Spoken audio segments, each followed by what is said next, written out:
सितंबर 1947 पाकिस्तान से भारत आ रही एक ट्रेन लाशों से भरी पड़ी थी। उस मौत के मंजर के बीच बोगियों के अंधेरे कोने में एक आदमी अपने आप को छुपाए और सांसें रोके बैठा था। वो कोई आम शरणार्थी नहीं था, वो थे मेजर ओमकार सिंह राठौर। और उनके सीने में एक ऐसा राज दफन था जो पूरे हिंदुस्तान का नक्शा बदलने वाला था। वो जैसे तैसे दिल्ली पहुंचे, आर्मी हेडक्वार्टर के दरवाजे खटखटाए और हांफते हुए चिल्लाकर कहा, 22 अक्टूबर, वो 22 अक्टूबर को आ रहे हैं, मुजफ्फराबाद को बचा लो। लेकिन अफसोस, दिल्ली के ठंडे कमरों में बैठे अफसरों ने इसे एक डरे हुए आदमी का वहम समझकर नजरअंदाज कर दिया। और फिर जब 22 अक्टूबर की रात आई, बॉर्डर पर हजारों ट्रकों की हेडलाइट्स एक साथ जल उठीं। इससे पहले कि भारत कुछ समझ पाता, कश्मीर चल उठा। ये किस्सा उस एक चेतावनी का है जिसे अगर वक्त पर सुन लिया जाता तो आज कश्मीर का इतिहास कुछ और होता। ये था ऑपरेशन गुलमार्ग। तारीख थी 20 अगस्त 1947। जगह पाकिस्तान का बन्नू शहर, वजीरिस्तान। बाहर लू के थपेड़े चल रहे थे, लेकिन बन्नू ब्रिगेड हेडक्वार्टर के अंदर एक अजीब सी खामोशी थी। ब्रिगेड मेजर की कुर्सी पर बैठे थे मेजर ओमकार सिंह राठौर। देश का बंटवारा हो चुका था और राठौर अपनी पोस्ट छोड़कर भारत जाने के अंतिम आदेश का इंतजार कर रहे थे। वो वहां अकेले हिंदुस्तानी अफसर बचे थे, बाकी सब वहां पाकिस्तानी थे। दोपहर के सन्नाटे को तोड़ते हुए दरवाजे पर एक दस्तक हुई और हेडक्वार्टर का डाकिया अंदर आया। उसने सलाम ठोका और मेज पर एक खाकी रंग का भारी लिफाफा रख दिया। लिफाफे के ऊपर लाल स्याही और बड़े अक्षरों में लिखा था, top secret, personal for brigade commander only. Brigade commander brigadier CP Murray उस वक्त स्टेशन से बाहर थे। प्रोटोकॉल के मुताबिक जब कमांडर नहीं होता तो ब्रिगेड मेजर ही अर्जेंट डाक खोलता था। राठौर ने बिना ज्यादा सोचे अपनी पेपर कटर उठाई और लिफाफे की सील काट दी। अंदर से एक टाइप किया हुआ दस्तावेज निकला। राठौर ने कुर्सी पर पीछे टेक लगाई और पढ़ना शुरू किया, लेकिन पहली 2 लाइनें पढ़ते ही वो चौंक गए और उनकी आंखों के सामने अंधेरा छा गया। ये कोई आम मिलिट्री ऑर्डर नहीं था, ये एक भयानक साजिश का ब्लूप्रिंट था। उस कागज के ऊपर लिखा था, ऑपरेशन लुटेरे। राठौर की नजरें तेजी से पन्नों पर दौड़ रही थीं। उसमें लिखा था, हर पठान कबायली को एक राइफल दी जाए, उन्हें मुजाहिद कहा जाएगा। हर पख्तून ट्राइब को एक मिलिट्री यूनिट की तरह तैयार किया जाए। हर यूनिट में 900 लोग होंगे। इन लश्करों को ट्रकों में भरकर एबटाबाद में इकट्ठा किया जाएगा। और सबसे खतरनाक बात, तारीख 23 अक्टूबर को ये लश्कर मुजफ्फराबाद के रास्ते कश्मीर में दाखिल होंगे और श्रीनगर पे कब्जा करेंगे। राठौर का गला सूख गया। उन्हें समझ आ गया कि पाकिस्तान कश्मीर को डिप्लोमेसी से नहीं बल्कि खून खराबे से हथियाने वाला है। राठौर अभी सदमे में थे ही कि फोन की घंटी बजी। उन्होंने कांपते हाथों से रिसीवर उठाया। दूसरी तरफ से उनके पाकिस्तानी सीनियर अफसर की आवाज आई, जो कि धमकी भरी थी। उन्हें पता चल गया था कि मेजर राठौर को ऑपरेशन लुटेरे के बारे में पता चल चुका है। थोड़ी ही देर में हेडक्वार्टर को बाहर से पाकिस्तानी सिपाहियों ने घेर लिया। राठौर अब एक अफसर नहीं बल्कि पाकिस्तान के सबसे बड़े सीक्रेट के कैदी बन चुके थे। बन्नू में मेजर राठौर अपने ही घर में कैद थे और उनके घर के बाहर पाकिस्तानी सिपाही पहरा दे रहे थे। हर गुजरते घंटे के साथ राठौर का दिल बैठता जा रहा था। उन्हें पता था कि 20 अक्टूबर करीब आ रही है, यानी ऑपरेशन लुटेरे का दिन। अगर वो यहां से नहीं निकले तो कश्मीर को कोई नहीं बचा पाएगा। राठौर ने एक बहुत बड़ा रिस्क लिया। उन्हें खबर मिली थी कि कुछ भारतीय अफसरों को एक विशेष ट्रेन से भारत भेजा जा रहा है और यही उनका मौका था। एक रात जब सिपाही की आंख जरा सी झपकी, राठौर घर के पिछले हिस्से से दीवार फांदकर अंधेरे में गायब हो गए। वो अपने साथ वो चिट्ठी नहीं ला सके क्योंकि तलाशी में वो पकड़े जाते, लेकिन उस चिट्ठी का एक एक शब्द उनके दिमाग में छप चुका था। वो ट्रेन का सफर किसी नर्क से कम नहीं था। ट्रेन बार बार रुकती थी और बाहर दंगाइयों की भीड़ थी। राठौर एक कोने में सिमटे बैठे थे। उन्हें अपनी जान की फिक्र नहीं थी, उन्हें फिक्र थी उस तारीख की, 22 अक्टूबर। जैसे तैसे 18 अक्टूबर 1947 को वो दिल्ली पहुंचे। उनके कपड़े मैले थे, चेहरा उतरा हुआ था, लेकिन आंखों में आग थी। स्टेशन से उतरते ही वो सीधे आर्मी हेडक्वार्टर की तरफ भागे। 19 अक्टूबर की सुबह मेजर राठौर ने साउथ ब्लॉक के कई दरवाजे खटखटाए। आखिरकार उन्हें डीजीएमओ और खुद रक्षा मंत्री सरदार बलदेव सिंह के सामने पेश होने का मौका मिला। उनके साथ ब्रिगेडियर कलवंत सिंह भी थे। राठौर ने एक सांस में पूरी कहानी सुना दी। सर, पाकिस्तान ने प्लान बना लिया है। वो कबाइलियों के भेस में आर्मी भेज रहे हैं। उनका बेस एप्टा है और वो मुजफ्फराबाद डोमेल रोड से हमला करेंगे। उनके पास मशीन गन्स, मोटार है। सर, हमारे पास सिर्फ 2 दिन बचे हैं। राठौर की बात सुनते ही कमरे में सन्नाटा छा गया, लेकिन वो सन्नाटा यकीन का नहीं, शक का था। उन बड़े अफसरों ने मेजर राठौर को ऊपर से नीचे तक देखा। उन्हें लगा कि बंटवारे के दंगों और खतरनाक सफर ने मेजर के दिमाग पर गहरा असर डाला है। उन्हें लगा राठौर सदमे में हैं और बढ़ा चढ़ाकर बातें कर रहे हैं।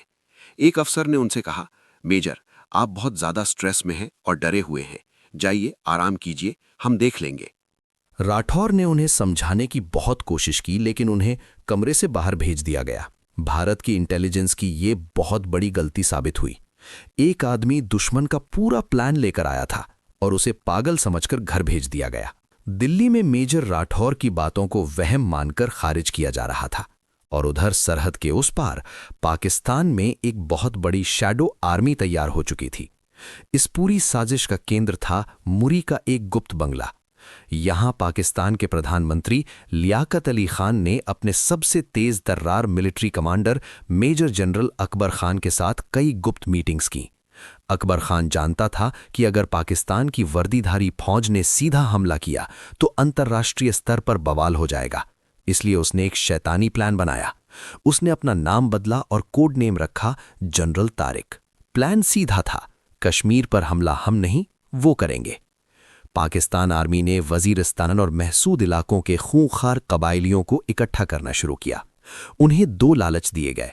पहला ये कि वो कश्मीर को आज़ाद करेंगे, और दूसरा, जो ज्यादा खतरनाक था, लूट। उनसे कहा गया, श्रीनगर की दौलत, सोना और औरतें तुम्हारी होंगी और जमीन पाकिस्तान की। हजारों की तादाद में अफरीदी, वजीरी और महसूद कबाइली जमा हो गए। लेकिन ये सिर्फ भीड़ नहीं थी, इसे एक फौज की तरह चलाया जा रहा था। लॉजिस्टिक्स का इंतजाम बेहद बारीक था। पाकिस्तानी आर्मी के शस्त्रागारों यानी आमरी से चोरी दिखाकर 5000 सर्विस राइफल्स इन कबाइलियों को बांट दी गईं। पाकिस्तानी सरकार ने गुप्त आदेश जारी कर 400 से ज्यादा बसें और ट्रक जब्त किए ताकि इस मौत के लश्कर को बॉर्डर तक पहुंचाया जा सके। और सबसे चालाकी भरा कदम यह था कि हर आदिवासी लश्कर की कमान एक पाकिस्तानी आर्मी अफसर के हाथ में थी। लेकिन इन अफसरों ने अपनी वर्दी उतार दी थी। उन्होंने पठानी सूट और सलवार कमीज पहन रखे थे ताकि दुनिया को लगे कि ये स्थानीय विद्रोह है। अक्टूबर के दूसरे हफ्ते तक ये अदृश्य फौज एबिटाबाद में जमा हो चुकी थी। ये उनका लॉन्च पैड था और यहां से मुजफ्फराबाद सिर्फ कुछ ही घंटों की दूरी पर था। रावलपिंडी में बैठा जनरल तारिक उर्फ अकबर खान अपने टाइपराइटर पर हमले की आखिरी डिटेल्स टाइप कर रहा था। प्लान था सरप्राइज एंड स्पीड। मुजफ्फराबाद के पुल पर कब्जा करो, बिजली घर उड़ाओ और सुबह होने से पहले श्रीनगर एयरपोर्ट पर पाकिस्तानी झंडा फहरा दो। सब कुछ सेट था, बारूद बिछा दिया गया था। अब बस माचिस की तीली जलाने की देर थी। 22 अक्टूबर 1947 आधी रात पार हो चुकी थी। मुजफ्फराबाद और डोमेल के बॉर्डर पर महाराजा की 4थी JNK इन्फेंट्री तैनात थी। ये बटालियन डोगरा और मुस्लिम सैनिकों का मिश्रण थी। बाहर से सब शांत था, लेकिन अंदर एक तूफान आने वाला था। जैसे ही पाकिस्तानी ट्रकों की आवाजें सुनाई दीं, बैरक के अंदर एक भयानक खेल खेला गया। बटालियन के मुस्लिम सैनिकों ने अचानक बगावत कर दी। जिन साथियों के साथ वो सालों से एक ही थाली में खाते थे, सोते हुए उन्हीं डोगरा सैनिकों पर गोलियां चला दी गईं।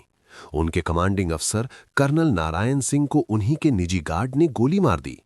कश्मीर का फ्रंट डोर तोड़ा नहीं गया था, बल्कि उसे अंदर से खोला गया था। हजारों कबायली और पाकिस्तानी फौजी उस पुल से कश्मीर में दाखिल हो गए। मुजफ्फराबाद शहर को नींद से जागने का मौका भी नहीं मिला और पूरे शहर को आग के हवाले कर दिया गया। लूट और कत्लेआम शुरू हो गया। उधर श्रीनगर में कश्मीर के राजा हरि सिंह को 23 अक्टूबर तक हालात की गंभीरता का अंदाजा नहीं था। उन्हें लगा था कि ये एक छोटी मोटी झड़प है, लेकिन 24 अक्टूबर की रात की हकीकत ने उनके दरवाजे पर दस्तक दी। अचानक श्रीनगर के हरिनिवास पैलेस की बत्तियां गुल हो गईं। पूरा शहर अंधेरे में डूब गया और राजा हरि सिंह को खबर तक नहीं हुई कि हमलावर महूरा पावर हाउस तक पहुंच गए हैं और उन्होंने श्रीनगर की बिजली काट दी है। महूरा श्रीनगर से सिर्फ 56 किलोमीटर दूर था। महाराज के पैरों तले जमीन खिसक गई। उनकी सेना पूरे राज्य में बिखरी हुई थी और मुजफ्फराबाद वाली यूनिट खत्म हो चुकी थी। उस अंधेरे कमरे की मोमबत्ती की रोशनी में महाराज ने अपने सेनापति ब्रिगेडियर राजेंद्र सिंह को बुलाया। ब्रिगेडियर के पास सिर्फ 150 से 200 सैनिक बचे थे और गोला बारूद भी ना के बराबर था। लेकिन महाराजा ने उनकी आंखों में देखा और एक ऐतिहासिक आदेश दिया। ब्रिगेडियर, मुझे नहीं पता तुम कैसे करोगे, लेकिन दुश्मन को उरी से आगे मत आने देना। अगर तुम वापस आए तो जीत कर ही आना। मुझे मेरी राजधानी सुरक्षित चाहिए। ब्रिगेडियर राजेंद्र सिंह जानते थे कि ये एक सुसाइड मिशन है। उन्होंने सल्यूट किया और उसी वक्त अपने मुट्ठी भर जवानों को लेकर उरी की तरफ निकल पड़े। वो जानते थे कि वो लौटकर नहीं आएंगे। ब्रिगेडियर राजेंद्र सिंह मोर्चे पर जा चुके थे, लेकिन राजा हरि सिंह जानते थे कि वो सिर्फ कुछ वक्त ही उन्हें रोक पाएंगे।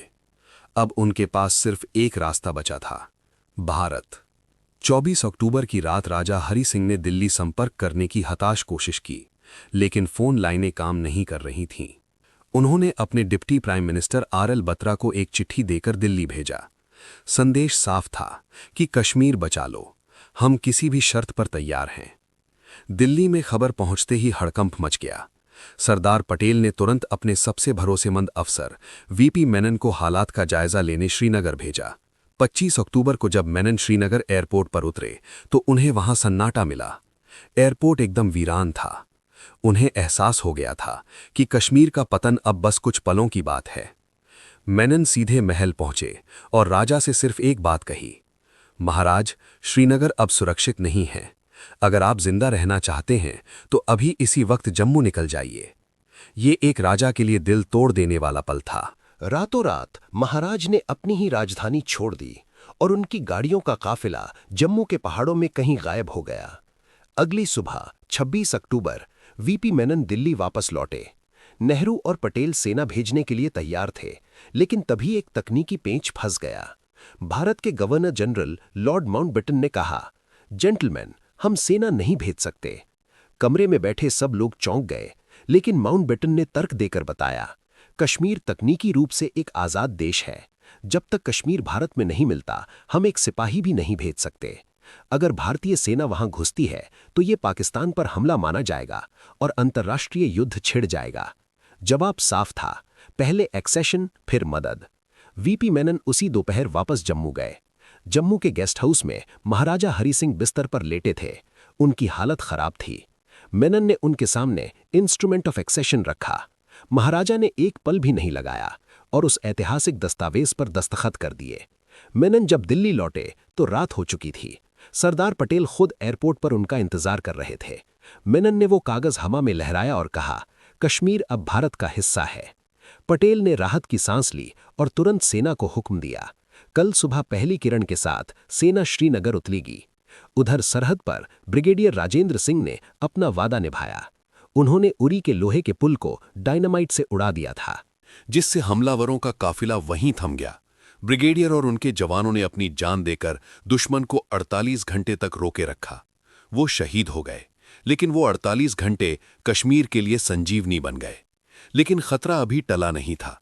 26 अक्टूबर की रात जम्मू में महाराजा हरि सिंह ने सोने से पहले अपनी ईडीसी को अपनी रिवॉल्वर दी और एक ऐसा आदेश दिया जो रोंगटे खड़े कर दे। उन्होंने कहा, अगर सुबह तक मुझे भारतीय विमानों की आवाज न सुनाई दे तो मुझे नींद में ही गोली मार देना। मैं अपनी प्रजा को कत्ल होते और अपने राज्य को पाकिस्तान बनते नहीं देखना चाहता। 27 अक्टूबर की सुबह दिल्ली के पालम एयरपोर्ट पर इतिहास लिखा जा रहा था।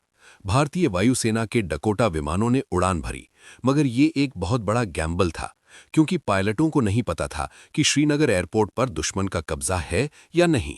सुबह करीब 9 बजे पहले विमान के पहियों ने श्रीनगर के रनवे को छुआ। धूल का गुबार उठा और सब सही सलामत था। एयरपोर्ट पर अभी तक दुश्मन नहीं पहुंचे थे। विमान से उतरते ही भारतीय सेना ने मोर्चा संभाल लिया। खबर मिली कि दुश्मन एयरपोर्ट से सिर्फ कुछ किलोमीटर दूर बड़गांव तक आ चुका है। कर्नल राय ने वक्त बर्बाद नहीं किया और सीधे दुश्मन से भिड़ गए। बड़गांव की भीषण लड़ाई में कर्नल राय शहीद हो गए, लेकिन उन्होंने पाकिस्तानी लश्कर को वहीं रोक दिया। श्रीनगर बच गया और महाराज को गोली मारने की नौबत नहीं आई। अगले कुछ महीनों तक युद्ध चला। भारतीय सेना ने हमलावरों को पीछे खदेड़ा, लेकिन 1948 में जब युद्ध विराम हुआ तो सेना वहीं रुक गई, जिसे आज हम लाइन ऑफ कंट्रोल यानी LOC कहते हैं। ऑपरेशन लुटेरे फेल जरूर हुआ, लेकिन इसकी कीमत भारत आज भी चुका रहा है। मेजर राठौर की वो चेतावनी जिसे दिल्ली ने अनसुना कर दिया था, आज भी इतिहास के पन्नों में दफन है। अगर उस सीक्रेट लेटर पर वक्त रहते भरोसा कर लिया जाता तो शायद आज पूरा कश्मीर भारत का होता। ये था किस्सा अदम्य साहस, गद्दारी और उस सीक्रेट मिशन का जिसने भारत के नक्शे को हमेशा के लिए बदल दिया। दोस्तों, अगर आपको हमारी स्टोरी अच्छी लगी हो तो हमारे चैनल को सब्सक्राइब करके इस वीडियो को लाइक जरूर कर देना।